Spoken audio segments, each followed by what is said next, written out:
নমস্কার। আজ থেকে আমাদের কর্ণাটকে এসআইআর শুরু হয়েছে। বাড়ি বাড়িতে বিএলও ফর্ম দিয়ে যাচ্ছে, কিন্তু এই ফর্মটা কিভাবে ভরতে হবে সেই বিষয়ে আমি এখানে ডিটেল বলছি। এরকম প্রত্যেক ভোটার যারা আছে প্রত্যেকেরই এরকম দুটো করে ফর্ম দিয়ে যাবে। সেই ফর্মটা তো এই ফর্ম ভরতে গেলে প্রথমে আমাদের কাছে 2002 সালের ভোটার লিস্ট কাছে রাখতে হবে। 2002 সালে ভোটার লিস্টে আমাদের কোন পৃষ্ঠায় আমার নাম আছে সেই পৃষ্ঠাটা কাছে রেখে এই ফর্ম ভরতে হবে। প্রথম এখানে 3টি ভাগ আছে ফর্মের ভিতরে, 3টে ভাগ, বাম সাইড, ডান সাইড আর নিচে। প্রথমে এখানে উপরে যে ভোটার তার নাম ডিটেলস সব এখানে থাকবে, প্রিন্টেড উইথ ফটো প্রিন্টেড আসবে। এরকম থাকবে। তো এখানে দুটো পার্ট, একটা পার্ট আর নিচে। তো এই পার্টে কে ভরবে? যাদের 2002-তে যাদের ভোটার লিস্টে নাম আছে তারা এইখানে ভরবে প্রথম। যাদের 45 বছরের বেশি বয়স হয়ে গেছে, 2002 লিস্টে তাদের নাম ছিল। আর যাদের 2002 লিস্টটির পরে নাম উঠেছে তারা এই সাইডে পড়বে। কি করবে? 2002-তে যাদের নাম ছিল তার নাম, ভোটার আইডিতে একটা সংখ্যা থাকে, সেই সংখ্যা এখানে ভরতে হবে। তার বাবার নাম, এখানে বাবা, আর এখানে আমাদের সিঙ্গানুরে মাথাদার ক্ষেত্র 25, এখানে লিখতে হবে। ভাগা সংখ্যা, ওই যে পৃষ্ঠার কোনা এখানে থাকে, সেই ভাগা সংখ্যা এখানে লিখতে হবে। সেই পৃষ্ঠায় কত সিরিয়াল নাম্বারে নাম রয়েছে সেই সিরিয়াল নাম্বার এখানে লিখতে হবে। কার লিখতে হবে? 2002 সালে লিস্টে যার নাম আছে। আর 2002 সালে লিস্টে যার নাম নেই তার ভোটার আইডি ডিটেলস এখানে দিতে হবে। সেখানে দিতে হবে, কারটা দিতে হবে? তার বাবারটাই দিতে হবে, কিংবা তার ঠাকুরদারটা দিতে হবে। তারটা দেওয়া লাগবে না। এখানে হেসারও যেখানে রয়েছে সেখানে 2002 পরে ভোট হয়েছে তার বাবার নাম, তার নাম দেওয়ার দরকার নেই। সেখানে ভোটার আইডি নাম্বার, তার বাবার নাম,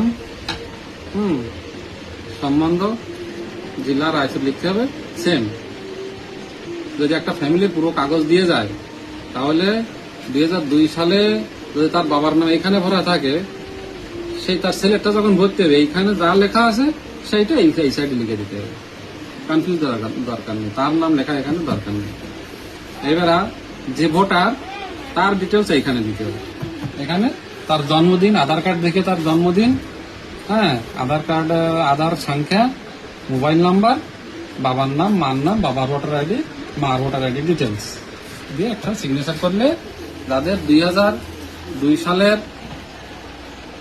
পর্যন্ত ভোট ছিল আর 2002 পরে যাদের ভোট আছে, মা বাবারও 2002 সালের ভোট ছিল, তাদের কোনো টেনশন নেই, তাদেরগুলো সব থাকবে, ভোটার কোনো সমস্যা হবে না। সমস্যা হবে কাদের? যাদের 2002 পরে ভোট হয়েছে কিন্তু বাবা মার ভোট নেই লিস্টে, তারা কি করতে হবে? তাদের একটু অনেক কাজ আছে। তাদের যারা স্কুলে পড়াশোনা করেছে, স্কুল সার্টিফিকেট আছে, 1987 সালে আগে যাদের জন্ম সেরকম তাদের এর একটা সেই স্কুল সার্টিফিকেটটা এখানে অ্যাটাচ করে, ফর্ম কিছু ভরার দরকার নেই, ফর্ম খালি থাকবে, ভরার কোনো অপশন নেই। সেই ফর্মটা এই অ্যাটাচ করে বিএলওর কাছে দিতে হবে। যারা স্কুলে যায়নি তাদের ডেট অফ বার্থ লেখা থাকবে এরকম যে কোনো একটা কাগজ। এরকম 12টা কাগজের লিস্ট আছে। পাসপোর্ট হতে পারে, LIC কাগজ হতে পারে, রেশন কার্ডের ডেট অফ বার্থ থাকে না, জন্ম সার্টিফিকেট হতে পারে। যেখানে ডেট অফ বার্থ লেখা আছে সেই রকম যে কোনো একটা কাগজ দিয়ে এখানে অ্যাটাচ করে দিতে হবে। যাদের 87-এর পরে জন্ম, 2004-এর ভিতরে, তাদের মা বাবার যে কোনো একজনের সিটিজেন দিতে হবে, তা না হয়তো তাদের স্কুল সার্টিফিকেট, তারা যে সাংবিধানিক অনুযায়ী ভারতের নাগরিক সেরকম যে কোনো একটা কাগজ দিয়ে এগুলো জমা দিতে হবে। এই 1 মাস সময় আছে। হ্যাঁ, ফর্ম যে দুটো ফর্ম দেবে, ফর্ম কিন্তু কানাডায় ভরতে হবে, কানাডা ভাষায়, আর গেজালি হবে না।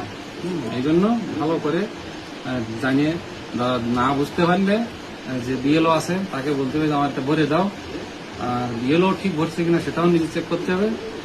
আর যদি কোনো ডাউট থাকে যাদের আছে, যারা লেখাপড়া জানে, তাদের কাছ থেকে জেনে শুনে ফর্মটা ভরতে হবে। এমনি ফর্ম দিল ভরে গেজাইটে দিয়ে দিলাম ওইরকম না। হ্যাঁ, ওরকম নেগলেক্ট করার দরকার নেই। আর যদি কোনো এই বিষয় নিয়ে যদি কোনো প্রশ্ন থাকে, কোনো ডাউট থাকে, তাহলে আমার সঙ্গে যোগাযোগ করবেন। ধন্যবাদ।